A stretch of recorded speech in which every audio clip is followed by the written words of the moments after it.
मोहसिन नकवी, तुम वाकई पाकिस्तान के क्रिमिनल हो। मैं तुम्हें पैगाम देना चाहता हूं कि जलसा जिसकी इजाजत ली थी और तुम्हारा काम था कि तुम सीसीपीओ के जरिए, तुम डीआईजी के जरिए हमारी मुआवनत करते।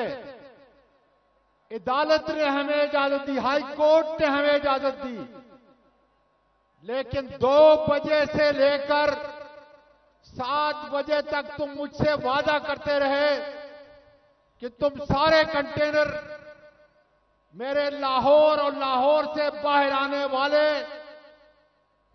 इन आजादी के मतवालों के लिए खोलोगे। अब तुमने फिर कंटेनर लगाने शुरू कर दिए हैं। याद कर लो, अवाम का ये सैलाब देख लो, अपनी आंखों से देख लो।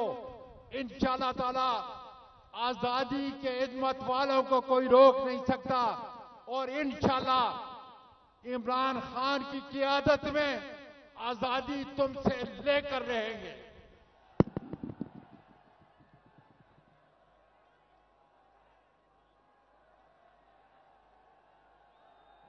तो नजर आ रहा है सामने लिखा हुआ है जुल्म मिटने के लिए 2 चीजों से मिटेगा भाई। एक, अदल की कुर्सी पे जो लोग बैठते हैं ना, वो अदल के हिसाब से फैसले करने लगे। दूसरा, कौम निकल खड़ी है उस जुल्म के खिलाफ, तो जुल्म खत्म हो जाएगा। या इन दोनों में से कोई एक चीज हो जाए या दोनों हो जाए। अगर 420 का मुकदमा था, उस वक्त अदलिया में जो लोग बैठे हुए केस देख रहे थे, वो पूछते ना यार चीट हुआ कौन है। जब उनको दिखता कोई चीट नहीं, वो केस खत्म कर देते। तो जालिम जुल्म कर ही नहीं पाता।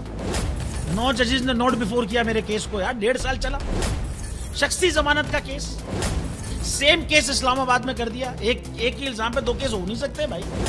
मतलब 60 दिन का वक्त होता है, 102 दिन के बाद मैं जीत गया, केस बरी हो गया, 102 दिन के बाद अपील फाइल की, एक्सेप्ट कर ली। नहीं करते ना एक्सेप्ट, खत्म हो जाता ना जुल्म यार। भरी अदालत में मुझे बरी कर दिया, फिर पता नहीं क्या हुआ, 2.5 घंटे बाद का नोट बिफोर, मैं नहीं सुनता ये केस।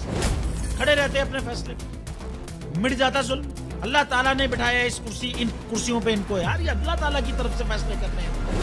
तो या तो ये फैसले आएंगे, जुल्म मिट जाएगा, या कौम खड़ी हो जाएगी जुल्म के खिलाफ।